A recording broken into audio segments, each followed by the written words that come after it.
राम बेशरण है। आप सभी का बहुत बहुत स्वागत है आज के नए ब्लॉग के अंदर। उम्मीद आप सभी लोग ठीक होंगे। तो वही सबसे पहले देखिए मेरे ये छोटे छोटे बाल, इन बालों का ये हाल माँ की वजह से हुआ है।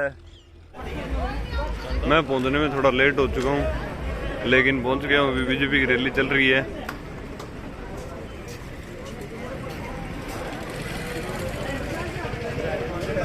डोर टू डोर प्रोग्राम चल रहा है, हर एक चौक में जाया जा रहा है और साथ ही कुछ हंसी मजाक चल रहा है।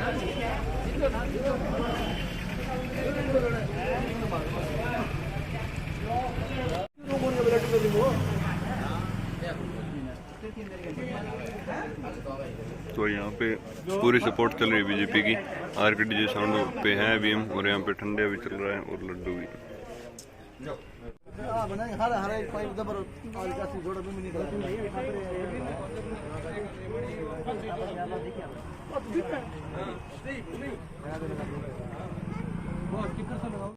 क्या इस मैनिफेस्टो के अंदर कहीं संदेश खाने की बात की है कांग्रेस ने, या कभी उन्होंने अक्साई चीन द्वारा लेने की बात की है?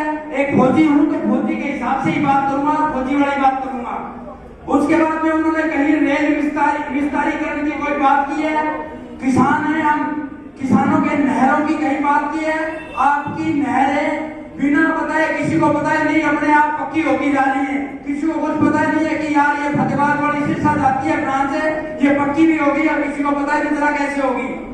उसके बाद में भविष्य में पाक कब्जे वाला कश्मीर, जो भाई साहब ने हमें बताया था कि हम पीओके लेंगे, क्या पीओके लेने की कांग्रेस ने कभी बात की है? उसके बाद में देश की सुरक्षा की गारंटी दी है। जब से मोदी जी देश के अंदर आए 2014 से, आपको बताता हूँ 5.5 साल भारतीय सेना की कश्मीर के अंदर ड्यूटी रही है, और 5.5 साल कश्मीर में रहा हूँ।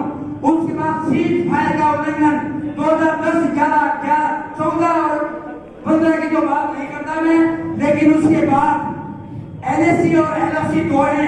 एलएसी बोलते जो चाइना के साथ बॉर्डर लगता है उसको एलएसी, और जो पाकिस्तान के साथ बॉर्डर लगता है उसको एलओसी। एलओसी के ऊपर जब से मोदी जी आए हैं, क्या कभी सीज फायर का उल्लंघन हुआ है? आप कभी सोचना और विचार करना इसके बारे में। उसके बाद मैं बताऊंगा आपको, क्या कांग्रेस ने कभी आतंकवाद खत्म करने की बात की है कि हम देश से आतंकवाद को खत्म करेंगे? कि आतंकवाद को लाने वाले हैं ये अफजल गुरु के जनाजे के अंदर जरूर जाएंगे, लेकिन मोहम्मद अब्दुल कलाम के जनाजे में नहीं जाएंगे।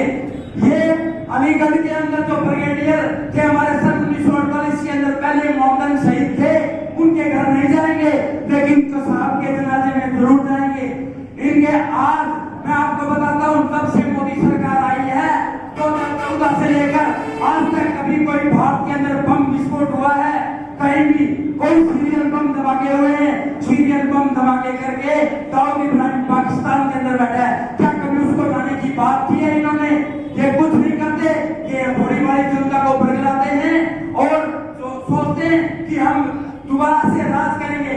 इसके बाद मैं आपको बताता हूँ, आप अपने साथियों को, सभी को ये बात पूछना कि आप वोट देने से पहले, आप 25 तारीख को वोट डालने से पहले ये जरूर पूछना, आप अभिनंदन की मां से जाके पूछना कि मैं वोट किसको डालूं, कश्मीरी हिंदुओं से पूछना कि मैं वोट किसको डालूं, अयोध्या के संतों से पूछना कि मैं वोट किसको डालूं, कोठारी बंधुओं की बहनों से पूछना, किसान नहीं पा रहे किसानों से पूछना, इसरो के वैज्ञानिकों से पूछना, सीमा पर तैनात सैनिकों से पूछना, काशी विश्वनाथ के भक्तों से पूछना, 3 तलाक वाले सुरक्षित महिला मुस्लिम महिलाओं से पूछना, बाबा बर्फानी केदारनाथ के भक्तों से पूछना, विदेश में रह रहे भारतीयों से पूछना, अब उदयपुर के कन्यालाल के परिवार से पूछना कि हम वोट किसको डालें, केरल और ईशान भारत की पीड़ित जनता से पूछना, राम मंदिर का सपना देखने वाले भक्तों से पूछना, अखंड भारत का विभाजन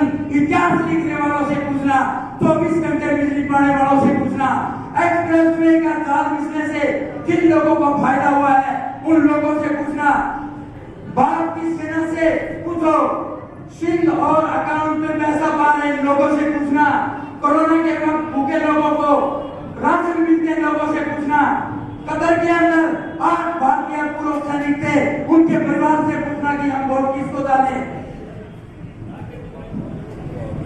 उसके बाद में अधिकारी और घर वालों से पूछना 26 अक्टूबर 2023 को उनकी सजा हुई थी। उसके बाद में 1 दिसंबर को पीएम ने मुलाकात की कतर के अंदर जाके, कतर के सबसे अमीर आदमी से।